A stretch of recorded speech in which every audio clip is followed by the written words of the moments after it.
dan tidak ada satupun yang dapat mewajibkan sesuatu untuk Allah. Kata Allah, wajib aku mencintai lil mutahabbina fiyya, bagi siapa saja yang saling mencintai karena saya, wal mutazawirina fiyya, demikian pula orang yang saling menziarahi karena saya, karena Allah, wal mutajalisina fiyya, demikian pula wajib aku mencintai orang-orang yang duduk dalam suatu bermajelis, di dalam suatu majelis, mereka duduk bermajelis fiyya, karena saya, kata Allah. Dan wajib aku mencintai orang-orang yang saling menopang, saling mendukung, saling mengokohkan antara satu dengan yang lain, itu juga fiyya, karena saya, kata Allah. Maka adanya kita berkumpul dan saling menziarahi, ini adalah nikmat yang sangat besar, amalan yang akan mendatangkan kecintaan Allah selama kita lakukan semata-mata karena Allah, tidak ada tendensi lain di balik hal tersebut. Hadirin wal hadirat, jamaah sekalian yang dirahmati oleh Allah Subhanahu wa taala. Setiap kita tentunya senantiasa mengharapkan kebaikan dan berupaya untuk menjadi yang terbaik.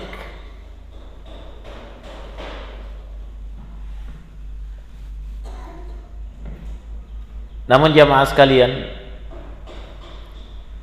persepsi setiap orang tentang kebaikan dan siapa yang terbaik itu berbeda-beda antara satu dengan yang lainnya. Ada yang menganggap bahwa orang-orang yang bergelimang dengan harta sehingga dia bisa memiliki setiap apa yang dia inginkan, itulah orang yang terbaik. Ada pula yang menganggap bahwa manusia yang terbaik itu adalah orang-orang yang paling luas, paling besar kekuasaannya. Ada pula yang menganggap bahwa orang yang terbaik itu adalah orang yang dikenal luas oleh masyarakat,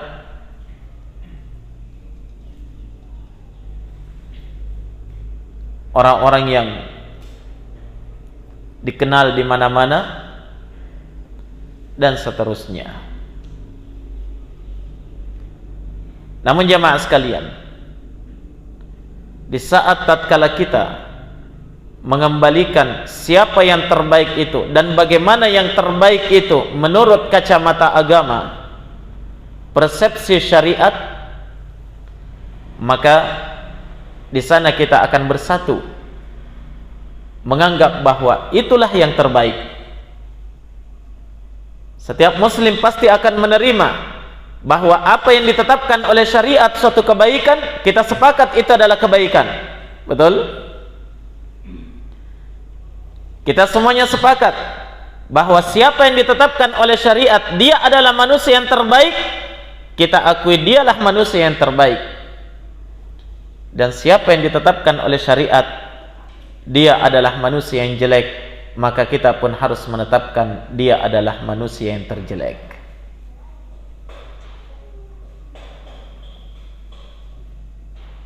Maka dari itu Allah Subhanahu wa taala di dalam surah Al-Bayyinah ketika menyebutkan orang-orang yang beriman dan beramal salih, di akhir ayat Allah katakan apa? Ulaika hum khairul bariyah, mereka itulah orang-orang yang terbaik.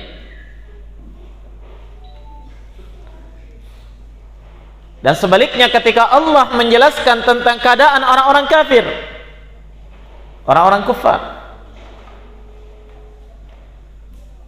Di akhir ayat Allah tutup dengan firman-Nya, ulaika hum syarrul bariyah, mereka itulah orang-orang yang terjelek. Berarti syariat kita menetapkan ada manusia yang terbaik dan ada manusia yang terjelek. Ada manusia yang terbaik di mata Allah dan Rasul-Nya, dan ada manusia yang terjelek di mata Allah dan Rasul-Nya. Tentunya jamaah, setiap kita menginginkan menjadi orang yang terbaik di mata Allah, walaupun dianggap jelek oleh seluruh manusia di permukaan bumi ini. Hadirin dan hadirat jamaah maghrib yang dirahmati oleh Allah Subhanahu wa ta'ala,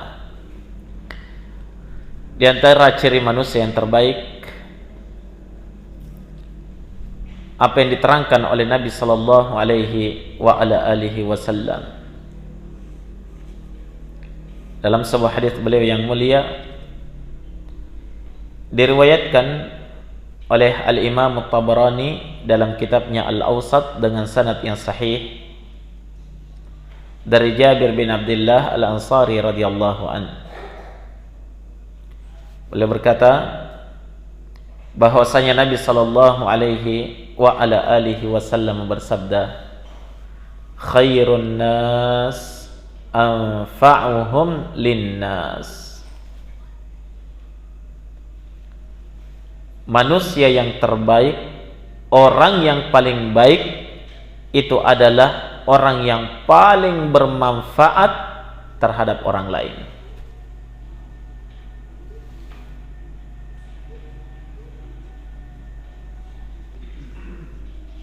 Ternyata jamaah sekalian, inilah orang-orang yang bisa memberikan manfaat kepada saudaranya yang lain. Mereka itulah orang yang terbaik di mata Allah dan Rasul-Nya.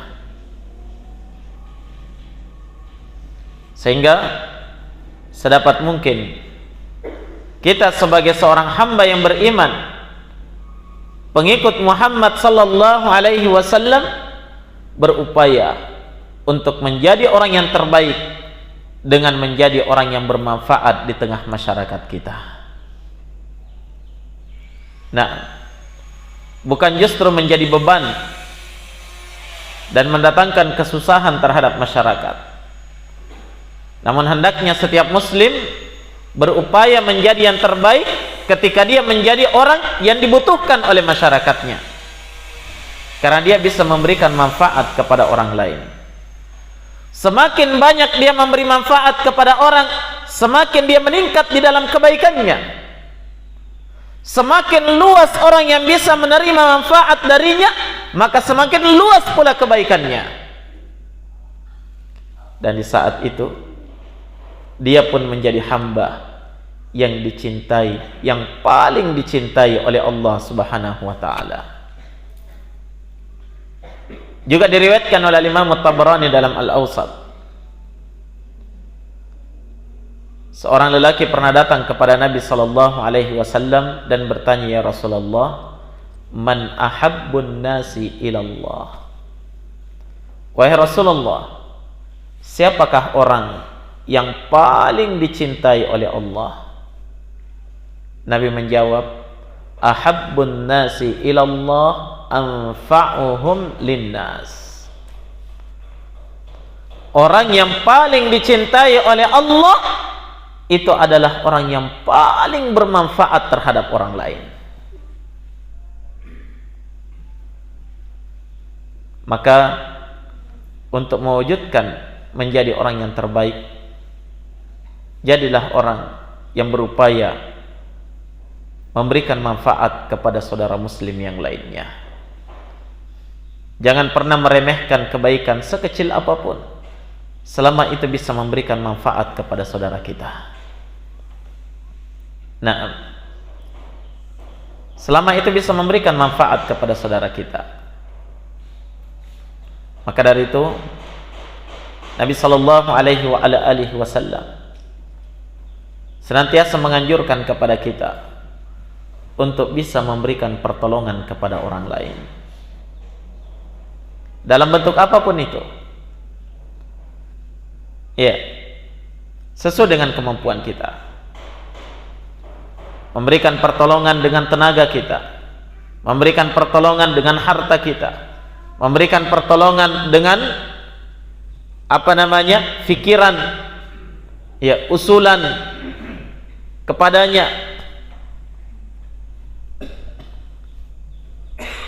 Itu dituntut untuk menjadi orang yang terbaik. Nah, oleh karena itu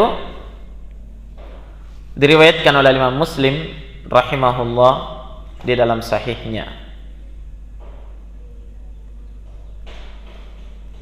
kata Nabi sallallahu alaihi wa ala alihi wasallam, wallahu fi aunil abdi maka al-'abdu fi auni akhihi. Dan Allah senantiasa memberikan pertolongan kepada seorang hamba selama hamba ini juga senantiasa memberikan pertolongan kepada saudaranya. Kalimat pertolongan umum, ya, Allah senantiasa memberikan pertolongan kepadanya. Nah, dalam segala urusannya, dalam setiap tindak tanduknya, Allah selalu menolong dia di atas kebaikan, selama dia juga gemar memberikan pertolongan kepada saudaranya. Apakah dimintai pertolongannya atau tidak dimintai, diharapkan pertolongannya atau tidak diharapkan, dia menawarkan pertolongan kepada saudaranya. Karena apa yang dia kejar? Dia kejar pertolongan Allah. Jelas ya?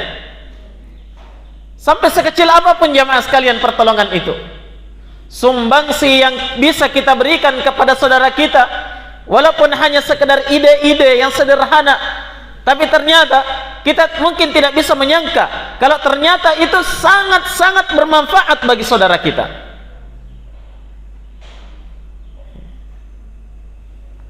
Bahkan mungkin jamaah sekalian, 1-2 kalimat yang kita sampaikan kepadanya sangat bermanfaat bagi dia di dalam kehidupannya.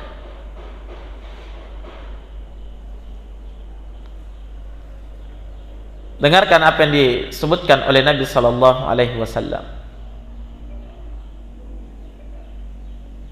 di dalam hadis yang diriwayatkan oleh Imam Al-Bukhari dan Muslim.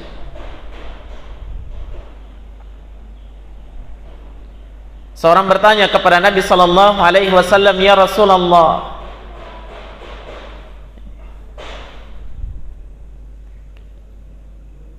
wahai Rasulullah,"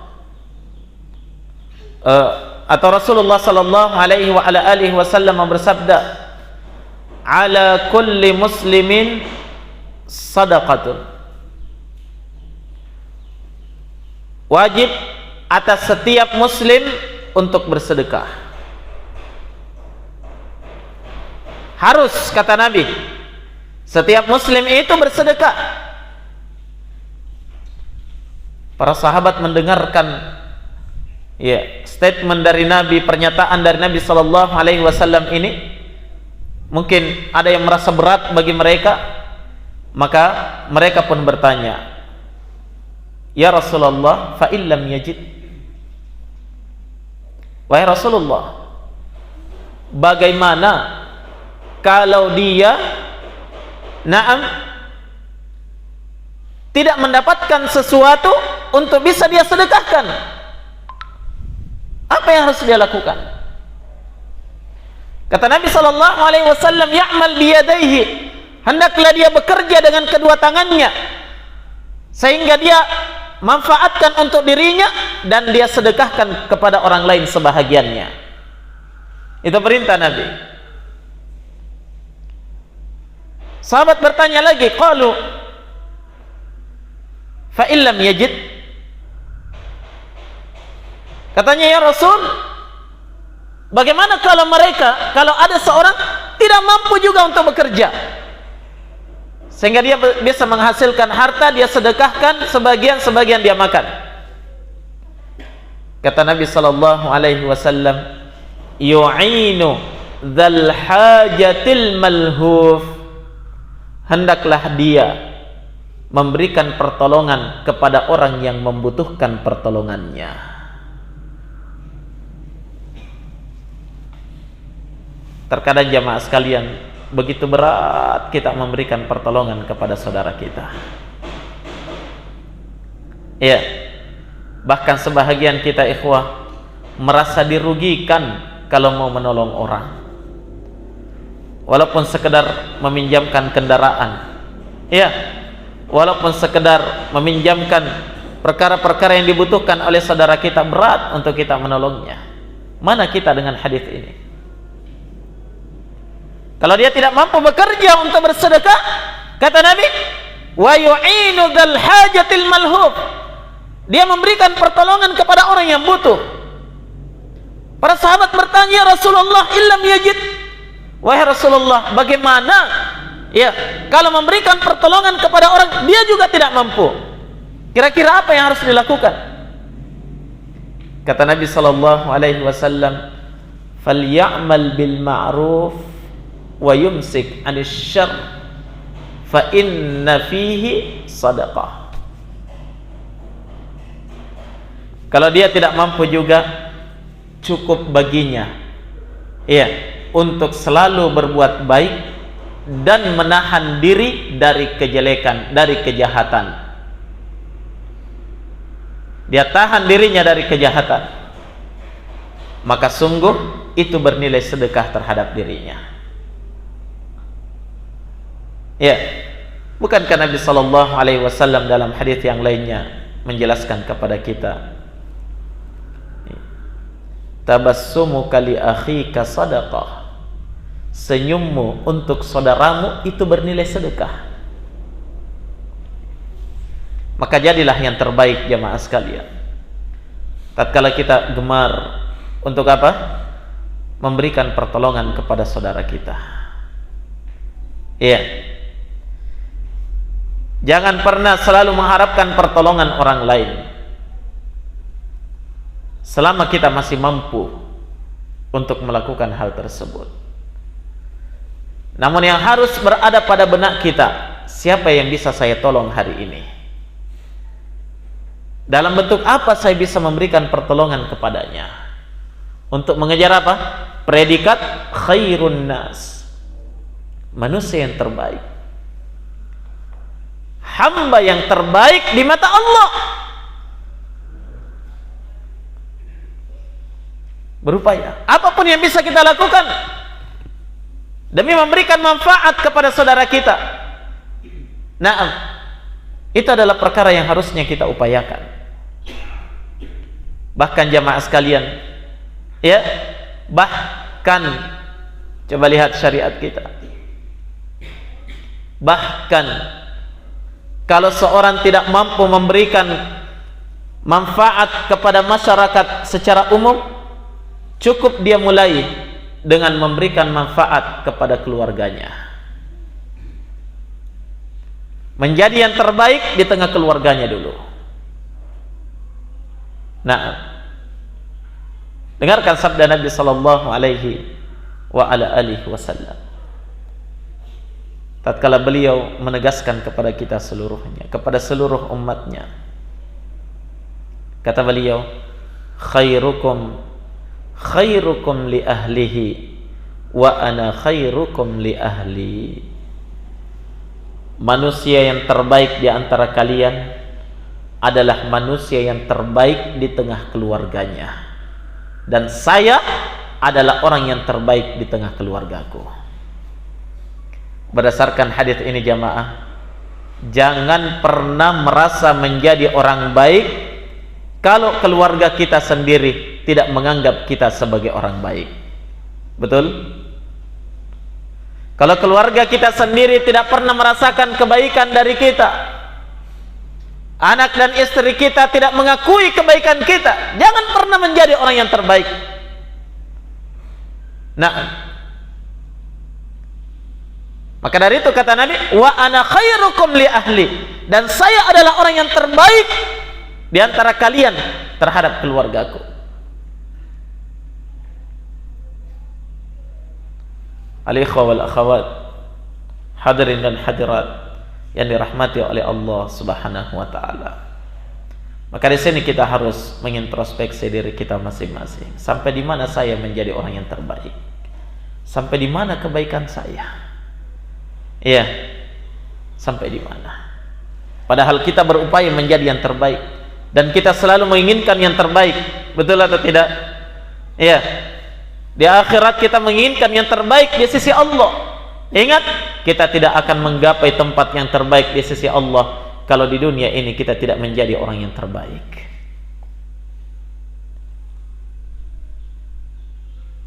Sekecil apapun.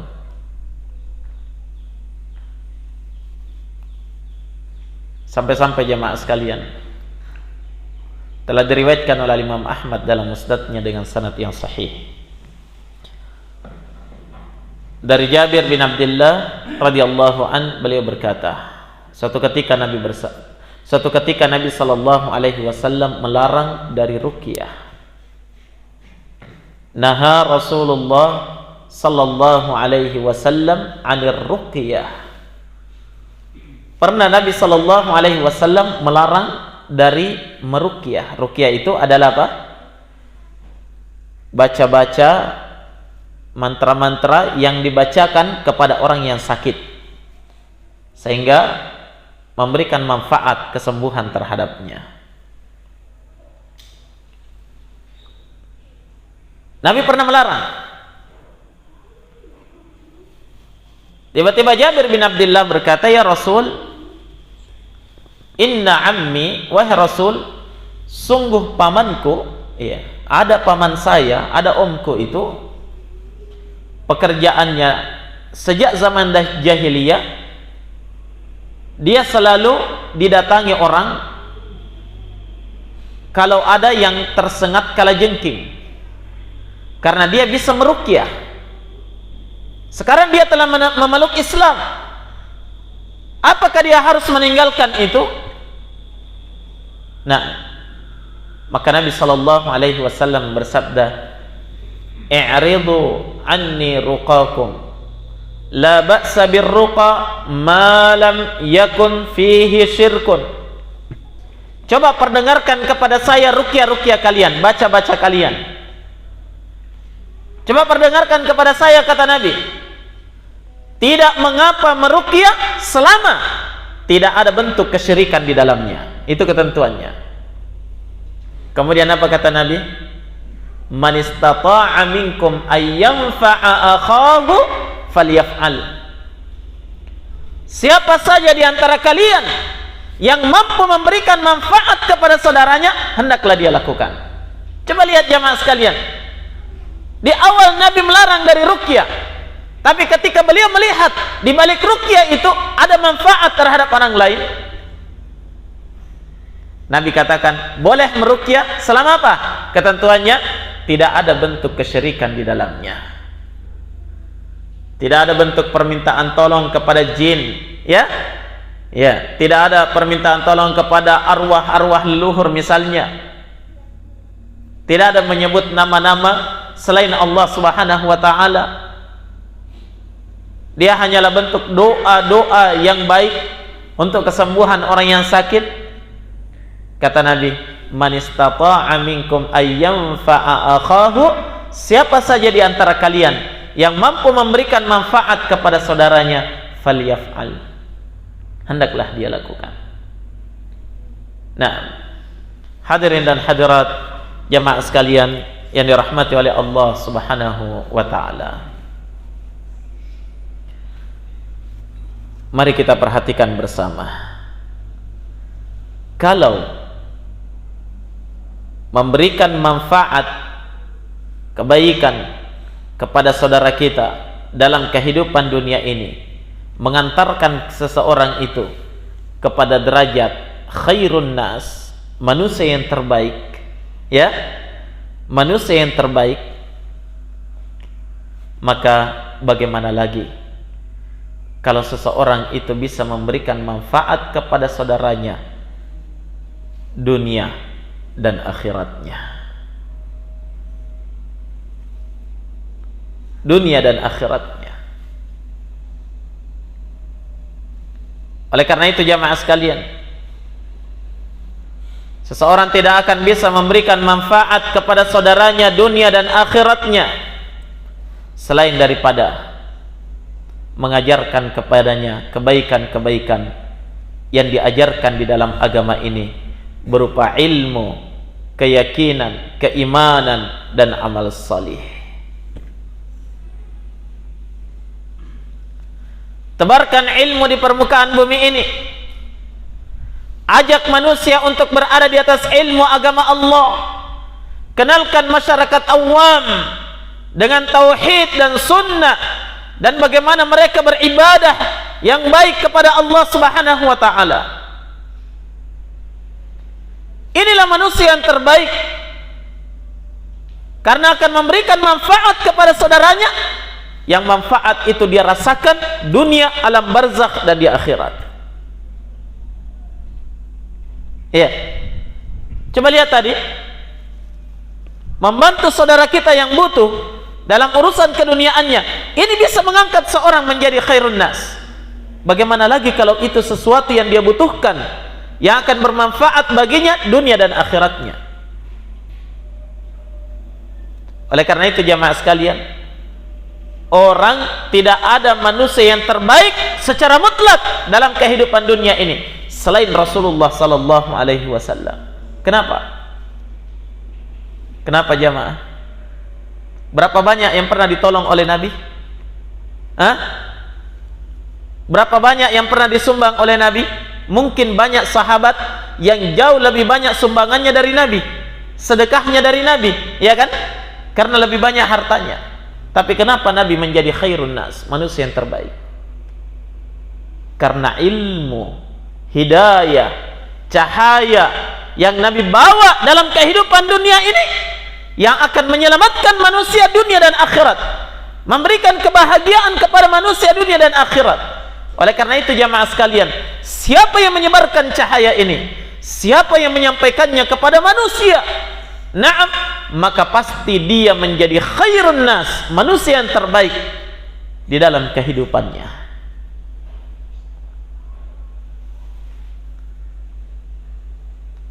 Perhatikan ketika Nabi sallallahu alaihi wasallam didatangi oleh Abu Dzar Al-Ghifari radhiyallahu taala anhu. Abu Dzar Al-Ghifari ini telah mendengarkan bahwa ada seorang lelaki yang mengaku dirinya diutus menjadi seorang nabi. Dia itu dari Bani Ghifar, ya, bukan orang Quraisy. Ya. Dia orang Arab tapi bukan suku Quraisy, tapi dia Bani Ghifar. Katanya di Makkah ada orang yang diutus menjadi nabi dan rasul. Akhirnya dia mengutus saudaranya, coba kamu pergi, ya,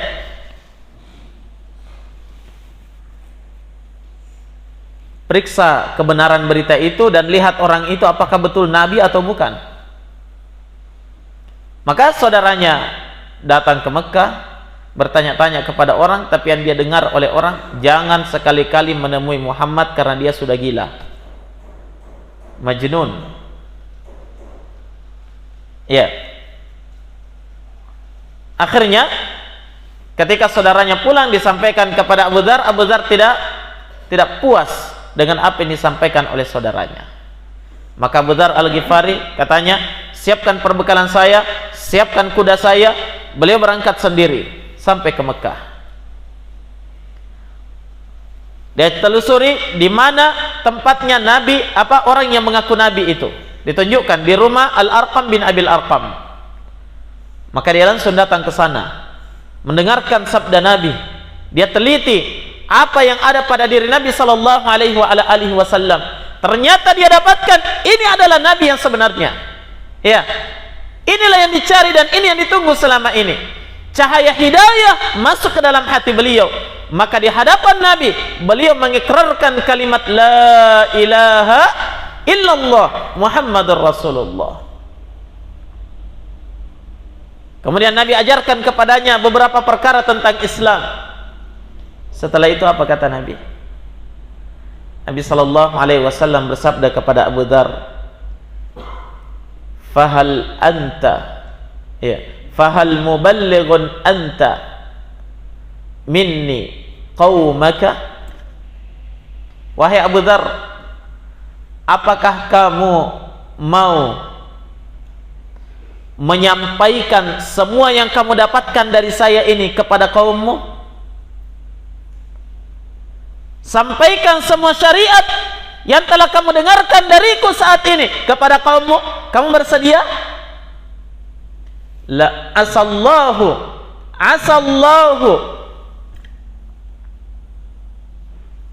ayyamfa'ahum bika wa ya'juraka fihim. Kata Nabi, semoga Allah Subhanahu wa ta'ala bisa memberikan manfaat kepada mereka melalui kamu, wahai Abu Dzar,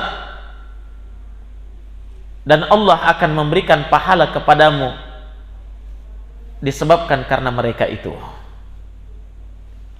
Coba perhatikan jamaah, seorang yang baru menerima Islam, awal kali yang Nabi didik kepada Abu Dzar adalah apa? Bagaimana dia bisa memberikan manfaat kepada orang lain. Dengan cara apa? Menyampaikan apa yang telah dia dapatkan dari Nabi sallallahu alaihi wasallam. Kalau ilmu syariat ini hanya dimiliki oleh orang-orang yang berilmu saja, ya, hanya dipegang oleh para santri saja, hanya dimiliki oleh orang-orang yang duduk di pondok pesantren saja, nah, sampai kapan ilmu ini akan tersebar? Sampai kapan masyarakat awam itu bisa paham tauhid dan sunnah? Dan sampai kapan kita bisa menjadi khairun nas, manusia yang terbaik? Bukankah Nabi sallallahu alaihi wasallam bersabda, "Ballighu anni walau ayah." Sampaikan dariku walaupun hanya satu ayat. Agar manusia bisa merasakan semua kebaikan seperti apa yang kita rasakan. Ya, agar manusia itu bisa mendapatkan cahaya hidayah sebagaimana cahaya yang telah kita dapatkan ini. Jadilah manusia yang bermanfaat. Nah, perhatikan para sahabat Nabi sallallahu alaihi wasallam. Sepeninggal Nabi, mereka tidak menyimpan ilmu itu. Mereka tidak menyimpan hidayah itu di dalam dada-dada mereka. Ya, coba lihat Abu Hurairah radhiyallahu an sibuk menceritakan hadis kepada manusia. Naam, Abdullah bin Umar sibuk menyampaikan hadis kepada manusia. Jabir bin Abdullah sibuk menyampaikan hadis kepada manusia. Mu'adz bin Jabal dan seterusnya dari para sahabat Nabi sallallahu alaihi wasallam, hatta istri Nabi yang mulia Ummul Mukminin Aisyah radhiyallahu taala anha, Ummu Salamah radhiyallahu taala anha, dan sejumlah istri Nabi yang lainnya, mereka menyampaikan hadis dari Nabi sallallahu alaihi wasallam. Khairun nas anfa'uhum linnas. Manusia yang terbaik adalah manusia yang paling bermanfaat terhadap orang lain.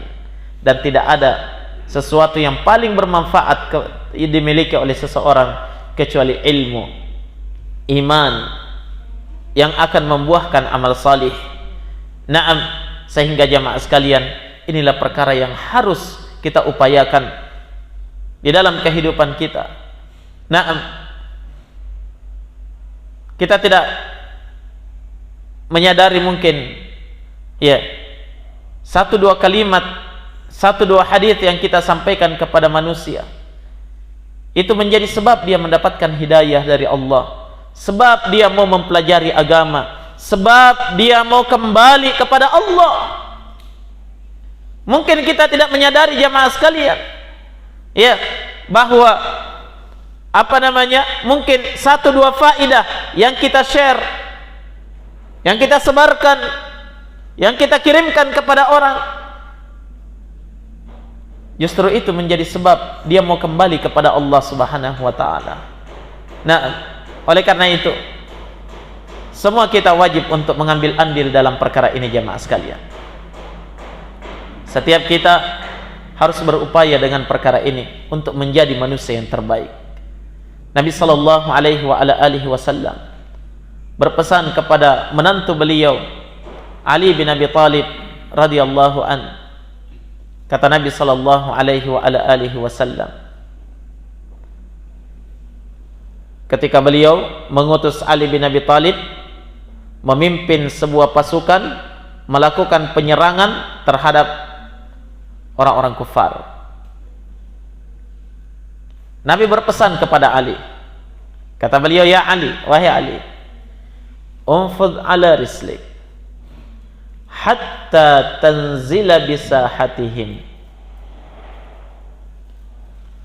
Berjalanlah perlahan, bawa pasukanmu dengan penuh kehati-hatian sampai kamu mendekati markas mereka. Setelah itu apa kata Nabi? Nabi tidak mengatakan setelah itu serang, setelah itu serbu. Tidak. Tapi kata Nabi, "Tsumma da'uhum ilal Islam." Kemudian ajak mereka untuk menerima Islam. Coba lihat jemaah. Dalam sebuah kancah peperangan, dakwah tetap harus ditegakkan. Mengajak manusia kepada kebenaran harus tetap ditegakkan. Kenapa? Karena bukan tujuan Islam adalah menumpahkan darah manusia, tapi tujuan terbesar Islam adalah apa? Bagaimana manusia itu bisa merasakan hidayah, petunjuk dari Allah Subhanahu wa taala, keimanan. Oleh karena itu ini yang harus didahulukan. Kata Nabi, "Tsumma da'uhum ilal Islam." Ajak mereka kepada Islam dulu.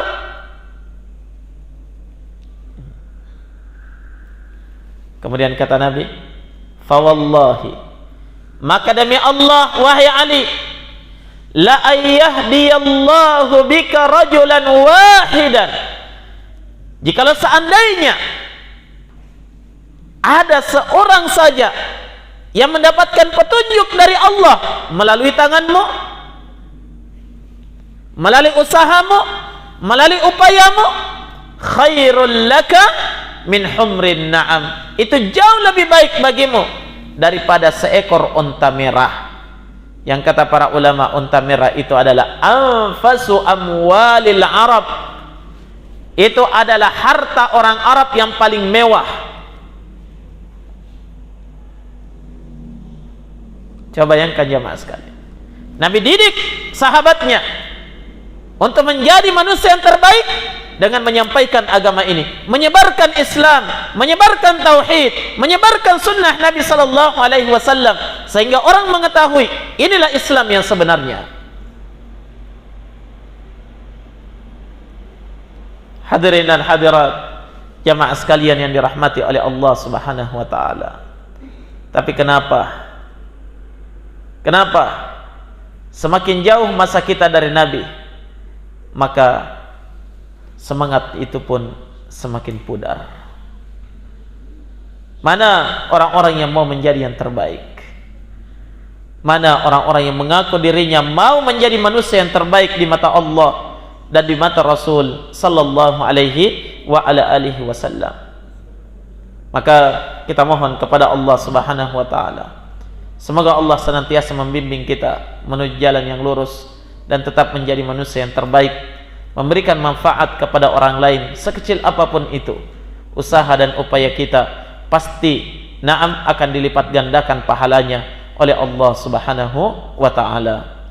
Na'am, naktafi bihadzal qadar. Lebih dan kurangnya mohon dimaafkan. Subhanakallahumma bihamdik, asyhadu an la ilaha illa anta, astaghfiruka wa atubu ilaik. Walhamdulillahi rabbil alamin. Tafadhalu hafizakumullah.